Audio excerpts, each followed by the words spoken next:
নমস্কার বন্ধুরা, আমি মল্লিকা। বেদপুরাণ কাহিনী চ্যানেলে আপনাদের সকলকে স্বাগত। আজ আমি আপনাদের ফলহারিণী মায়ের পূজার কাহিনী বলবো। কেন মা তারাকে মরশুমি ফল দিয়ে পূজা করা হয়। ভিডিওটি শুরু থেকে শেষ পর্যন্ত দেখুন এবং অনেক অনেক শেয়ার করে অন্যদেরকেও জানার সুযোগ করে দিন। তো আসুন কাহিনীটি শুরু করা যাক। মা তারা শক্তি এবং ধ্বংসের দেবী হিসেবে পূজনীয়। বাংলা ক্যালেন্ডার অনুযায়ী ফলহারিণী কালী পূজা জ্যৈষ্ঠ মাসে অমাবস্যা তিথিতে পালিত হয়। পূর্বাঞ্চলীয় রাজ্য পশ্চিমবঙ্গে পালিত একটি হিন্দু উৎসব। ফলহারিণী শব্দের অর্থ হল যিনি আমাদের খারাপ কর্মের ফল হরণ করেন। মা কালীর আশীর্বাদ লাভ ও সমৃদ্ধি প্রাপ্তির জন্য এই উৎসব পালন করা হয়। এই শুভ দিনে দেবী কালিকাকে উৎসর্গ করা হয়। এই দিনে মরশুমি ফল যেমন আম, জাম, লিচু, কাঁঠাল, জামরুল, তালশাঁস, আশফল, তরমুজ, আনারস, পেঁপে, সবেদা, আঙ্গুর, পেয়ারা সব রকমারি ফল দিয়ে পূজা অর্চনা করা হয়। বিশেষ করে আম বেশিরভাগই মাকে অর্পণ করা হয়। প্রাচীন মতে এই ফলহারিণী কালী পূজার সাথে শ্রী রামকৃষ্ণদেবের সাথে সম্পর্কিত আছে। শ্রী রামকৃষ্ণ তার সহধর্মিণী সারদা দেবীকে এই দিনে তার আধ্যাত্মিক নিয়মে ষোড়শী রূপে পূজা করেছিলেন। তার চরণে মরশুমি ফলার দিয়ে পূজা করেছিলেন। শ্রীরামকৃষ্ণ মা সারদার চরণে তার আধ্যাত্মিক অনুশীলনকে উৎসর্গ করেছিলেন। তাই এই ফলহারিণী কালী পূজা ষোড়শী পূজা নামেও পরিচিত।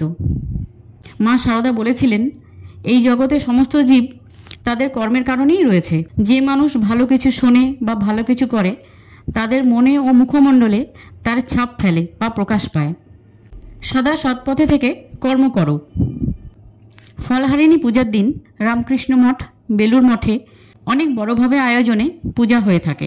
বিভিন্ন রাজ্য ও দেশ থেকেও ভক্তদের সমাগম এই মঠগুলোতে দেখা যায়। এই দিনে তারা মায়ের বিশেষ পূজায় অর্থ, কর্ম ও বিদ্যার উন্নতি হয়। মানুষের জীবনে নানা বাধা বিপত্তি, অঘটন, অর্থ কষ্ট সব বাধা মায়ের কৃপায় কেটে যায়।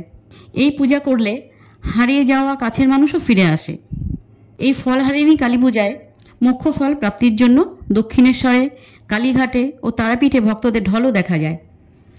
তারাপীঠে তারামাকে ফলের মালা দিয়ে সাজানো হয়। অনেক গৃহস্থ বাড়িতেও এই দিনে ফলহারিণী কালী পূজা করা হয়। ভক্তরা মনে করেন যে মনে প্রার্থনা ও মনস্কামনা নিয়ে আপনি যেই ফল দিয়ে ফলহারিণী মায়ের পূজা করছেন, যতদিন পর্যন্ত আপনার মনস্কামনা পূরণ না হয় ততদিন পর্যন্ত ওই ফল খাওয়া নিষেধ। মনস্কামনা বা ইচ্ছে পূরণের পর যেই ফল আপনি মাকে নিবেদন করেছিলেন সেই ফল গঙ্গায় ভাসিয়ে তারা মায়ের পূজার আয়োজন বাড়িতে বা মন্দিরে পূজা করতে হয়। প্রতিটি জীবকে তারা মা যা দেন তাদের কর্মফল অনুযায়ী দেন। এই ফলহারিণী মায়ের পূজার দিন মন্দির চত্বরে কাঁসর, ঘণ্টা, ঢাকের বাজনা, সাথে উলুধ্বনি, পুরোহিতের সাথে ভক্তদের মন্ত্রপাঠ, পুষ্পাঞ্জলি এক আলাদাই অনুভূতি। মা তারা মা কালী বিশ্ববিধাতা স্বরূপা। মা তারার বিশেষ রূপই হল মা ফলহারিণী দেবী বা ফলহারিণী দেবী।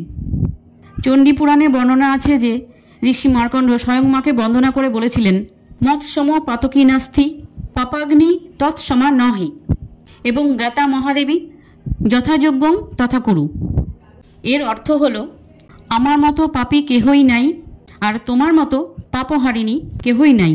এই কথা মনে রেখে মা তুমি যেটা ভালো বোঝো তাই করো।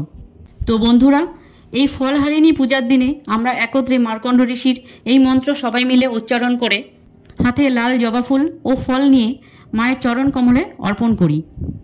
আর মায়ের কাছে আমার এতটুকুই প্রার্থনা, মা তুমি জগতের কল্যাণ করো। জগতের প্রত্যেক জীব যেন সুস্থ থাকে ও তাদের মনোবাঞ্ছা ও আশা পূর্ণ করো। তো বন্ধুরা, এই ছিল আমার আজকের কাহিনী।